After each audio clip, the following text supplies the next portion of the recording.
El Señor esté con ustedes. Proclamación del Santo Evangelio según San Mateo. Gloria a ti, Señor.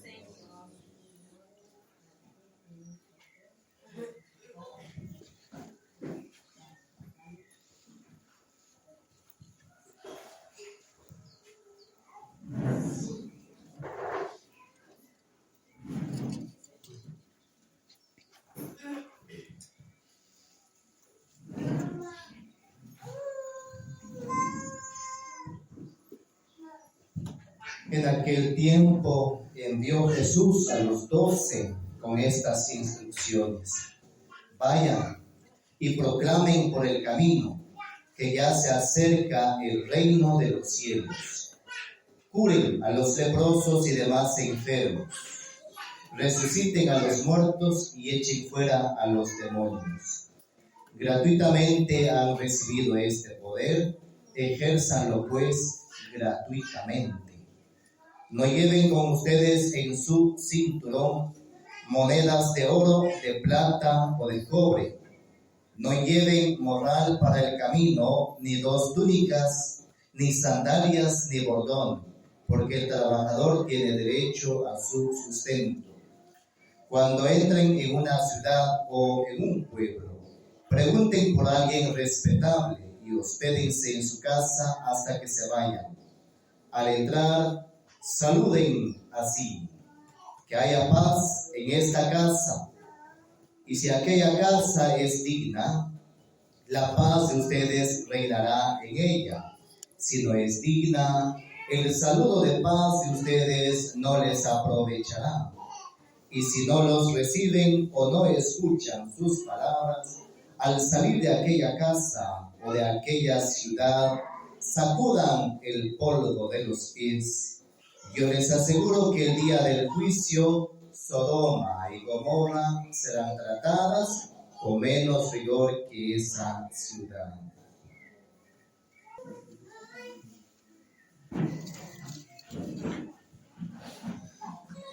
Nuestra homilía va a estar dividida, hermanos, en 2. Primero vamos a comentar un poquito la lectura primera y posteriormente el Evangelio.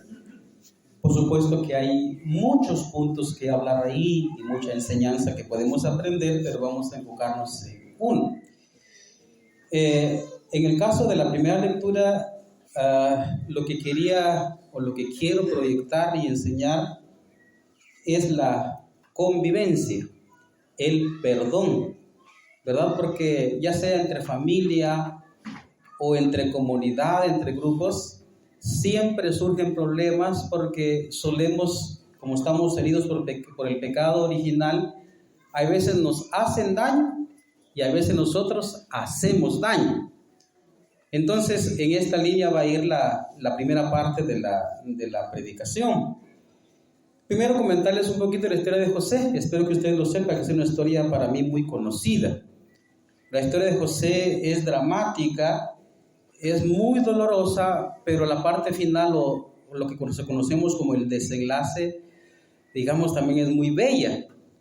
Sabemos nosotros que, por ejemplo, Jacob tuvo su hijo, José era el más pequeño, sus hermanos le tenían envidia y en ese sentido no lo querían. Y entonces una vez Jacob mandó a su hijo José: ve a buscar a tus hermanos que están trashumando mis ovejas, y lo mandó, y eran también jornadas largas de caminar donde estaban los pastores, ¿no?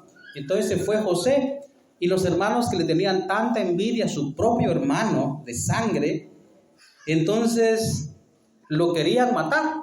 Imagínense, sus propios hermanos. Y entonces uno se le opuso y dijo: no, mejor no. Y entonces en eso pasaba una caravana de ismaelitas y lo vendieron, ¿no?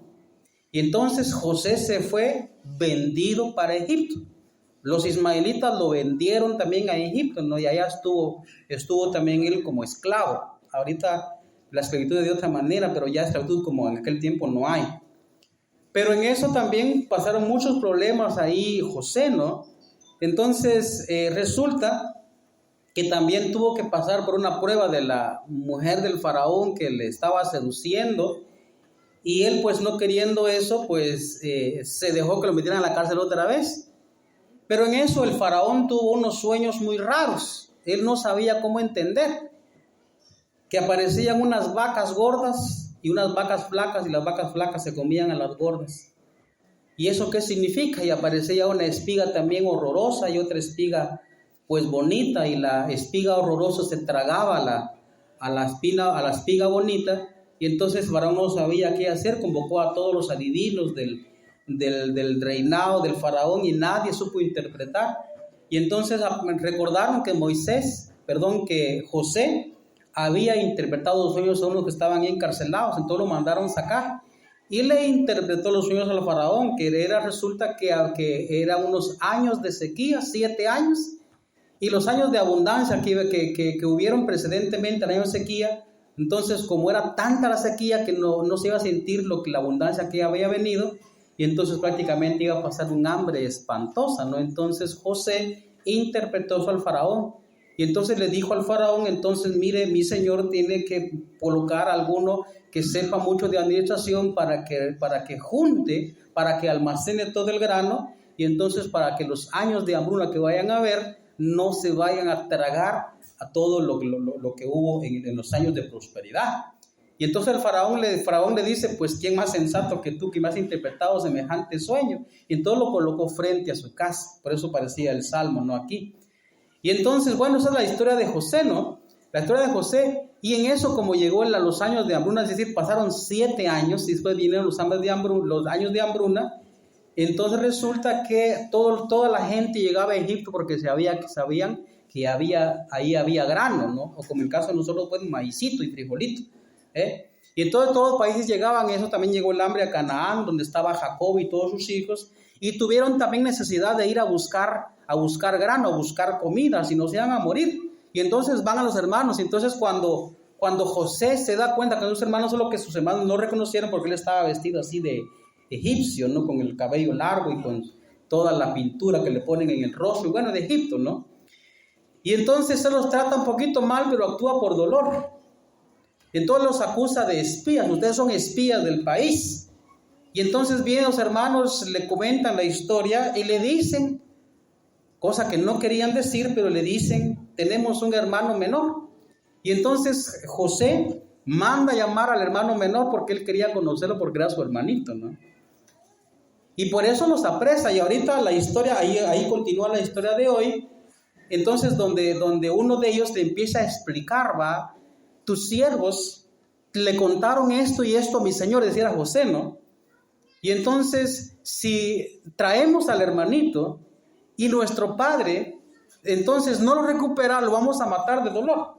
Entonces ahí aparece. El desenlace es muy bonito. ¿Por qué? Porque José se descubre, como dice aquí, él ya no aguanta más y rompe a llorar. Claro, imagínense, ¿cómo duele? Imagínense que hay un salmo que dice: si fuera mi enemigo quien me injuriase, huiría de él, me escondería, volaría lejos. Pero eres tú, mi amigo y confidente, eres tú. Es decir, el daño que podemos recibir, fíjense ustedes, eso es una cosa bien extraña. Pero cuando la gente nos insulta, gente que está por allá afuera, a mí sí que me ha pasado eso. Cuando la gente que esté desconocida nos insulta, sí cae mal. Pero el corazón queda hermético y uno no le toma mayor palabra a la gente que por ahí nos insulta. Haga de cuenta uno cuando va manejando, entonces a veces choferes así, les pegan un insultado uno porque no se quita, bueno, se enoja uno, pero pasó y ya está. En cambio, fíjense que es una cosa impresionante que la gente que nos ama es la gente que tiene más capacidad de hacernos daño. ¿Por qué? Porque ellos tienen acceso al corazón de uno. Y entonces a José le dolía. Y entonces por eso actuó por dolor también. Mandó encarcelar a los hermanos, le metió algunas cosas ahí de oro en los morrales para ser acusado de ladrones, no sé qué. Él actuó por dolor, pero miren el desenlace, qué bonito. Ustedes lo tenían pensado para mi mal, pero Dios lo tenía pensado para el bien, para salvarlos a ustedes. Voy a leer textualmente cómo dice. Después le dijo a sus hermanos: yo soy José, ¿vive aún mi padre? Sus hermanos no sabían qué contestar porque el miedo se había apoderado de ellos. Claro, semejante cosa, ¿no? José les dijo: acérquense Se acercaron y él continuó: yo soy su hermano José, a quien ustedes vendieron, oiga eso, a quien ustedes vendieron a Egipto. Pero no se asusten ni se afligen por haberme vendido, pues Dios me mandó a Egipto antes de que ustedes para salvarles la vida. Y José los perdonó. En cambio, ¿uno qué hace? Uno, por ejemplo, problemas que se dan entre nosotros, ¿cuáles son? Por ejemplo, tal vez nosotros no vamos a buscar la muerte de un hermano. Eso es muy grave, eso es una cosa ya de odio, es una cosa demasiado grave. Me parece que eso no pasa entre nosotros. Pero sí pasa que a veces por herencia, por ejemplo, el papá le dio la herencia a un hermano o a una hermana y a mí no me dio nada, entonces yo odio a mi papá y ya nunca más lo fui a visitar, le quité la palabra, que se muera el viejito ahí. Y uno los abandona. Y hoy José nos enseña que hay que perdonar, porque como solemos decir una frase, ¿no? Una frase que solemos decir nosotros: Dios escribe recto en rilones torcidos, o como acabo de escuchar yo de Monseñor Mario, ¿no? Entonces decía él: Dios puede hacer luz a pesar de que los focos están quemados, decía él, ¿no? Y entonces en toda esa historia que fue dura, imaginen que sus propios hermanos lo vendieron, sin embargo Dios tenía un plan. Y entonces, ¿por qué estoy diciendo eso? Para que nosotros, a la hora que alguien nos hace daño, nosotros sepamos también leer la mano de Dios en todo eso. Porque nosotros, ¿qué es lo que hacemos? Lo que normalmente hacemos es llenarnos de odio, llenarnos de rencor, y uno se aleja de la gente, entre comillas, mala. ¿Recuerdan ustedes lo que decía Jesucristo en el capítulo 5 de San Mateo? No se resistan, no hagan resistencia al hombre malo. Es decir, no se aleje usted porque alguien le hizo daño. Es más, uno como cristiano tiene que hacer el bien a esa gente. Y es una cosa que como nos cuesta, porque eso siempre pasa. Por ejemplo, una cosa muy común que pasa en todas partes es las nueras y las suegras. Ven que la suegra se mete mucho en el matrimonio, entonces la nuera se le cae mal, que no deja vivir, no sé qué, y me está regañando ahí que por los hijos, y ¿quién dice la suegra para meterse? Es mi familia, no sé qué. Bueno, y entonces la nuera se aleja de la suegra, ¿verdad? Se aleja de la... Eso no está bien hacerlo, ¿verdad? Porque uno tiene que saber leer la voz de Dios en aquello que nos parece malo. Porque ¿sabía usted que para el cristiano, eso lo saco del texto de Romanos capítulo número 8, versículo 28? ¿Qué texto dije? Están aquí, pero no están aquí. Romanos 8, 28. ¿Qué texto dije?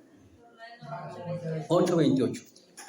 Para los que aman a Dios, todo les sirve para el bien. Repita esa frase que le conviene mucho. Para los que aman a Dios, todo les sirve para el bien.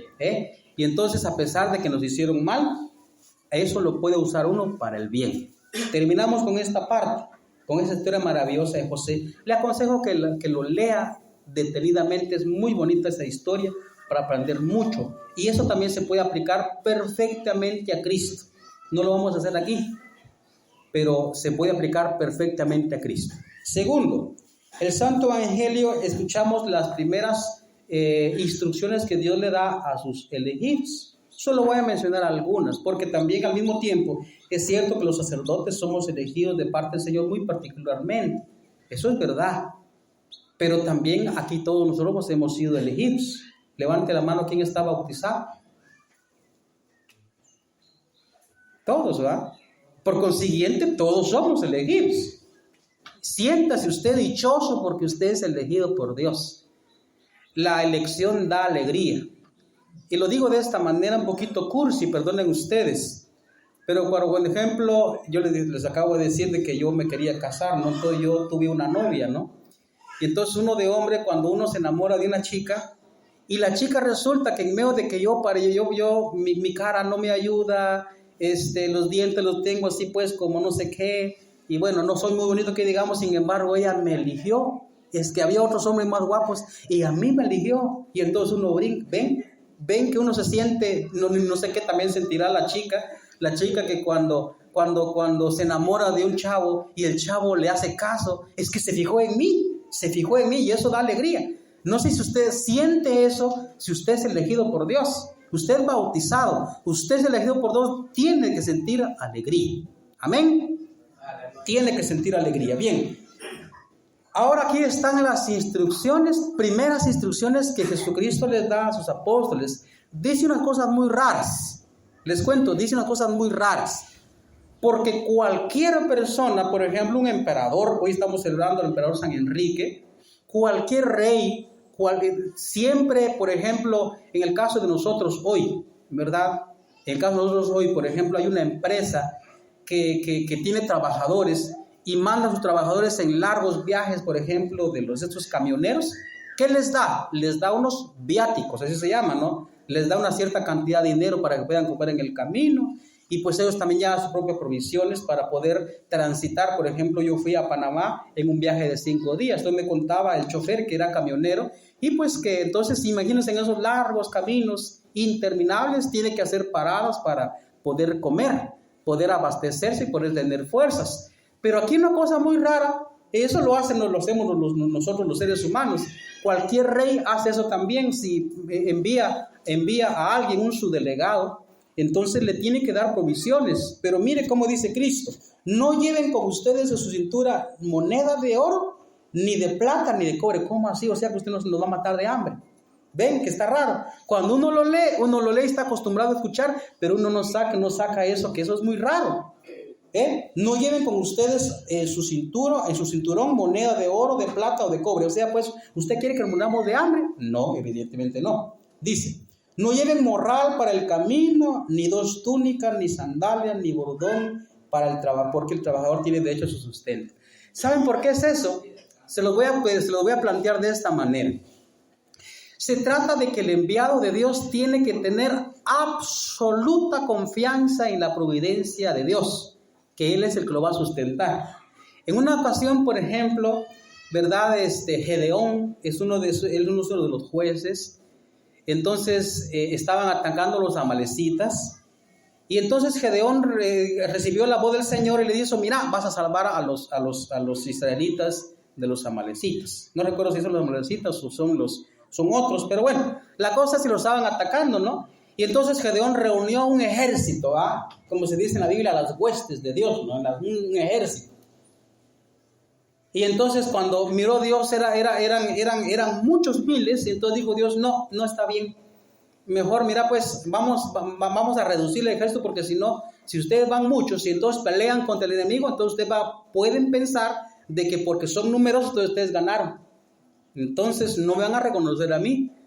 Ve al río y ordenas a todos que tomen agua, y los que se inclinan a tomar agua como chucho, con la lengua, entonces a esos tales los mandás para su casa.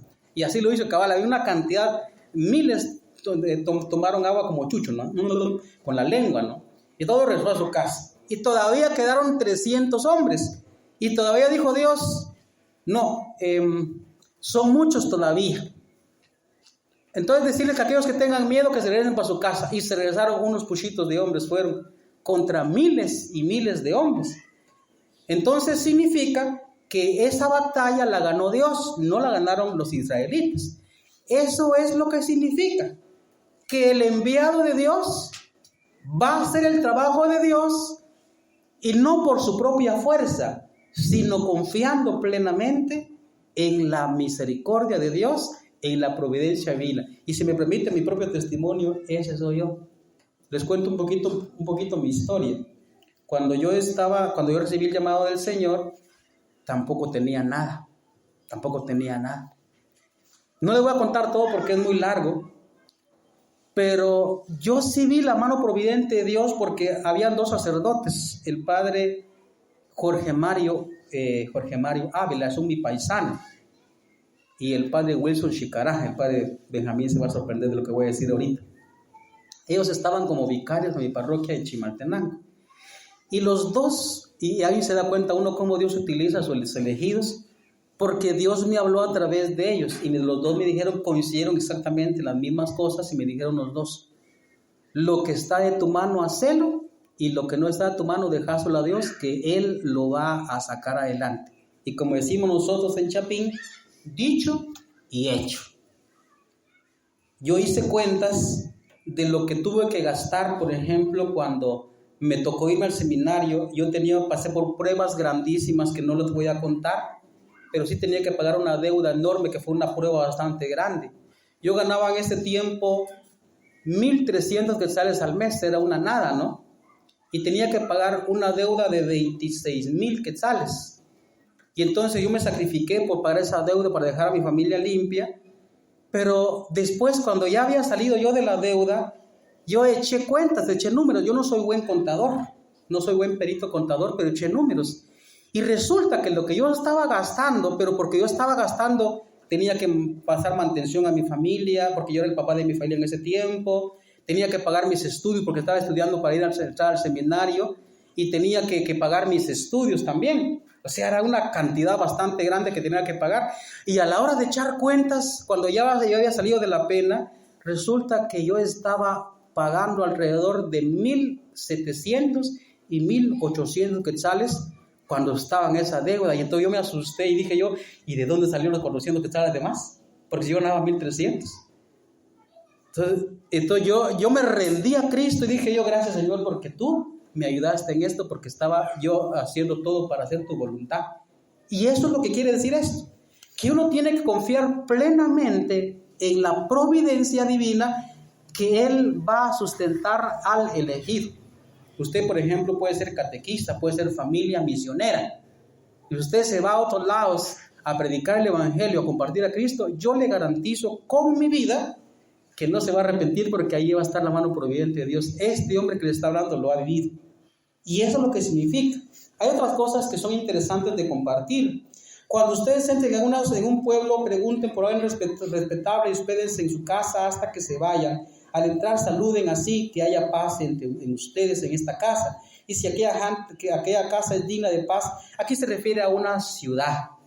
Si la gente acepta la palabra de Dios, le garantizo va a recibir grandes bendiciones. Y digo eso porque diciéndolo así, entonces dice uno, amén Padre, amén, gloria a Dios por recibir la palabra de Dios, pero no se crean, no me responda tan fácilmente, porque los mandatos de Dios muchas veces son extraños,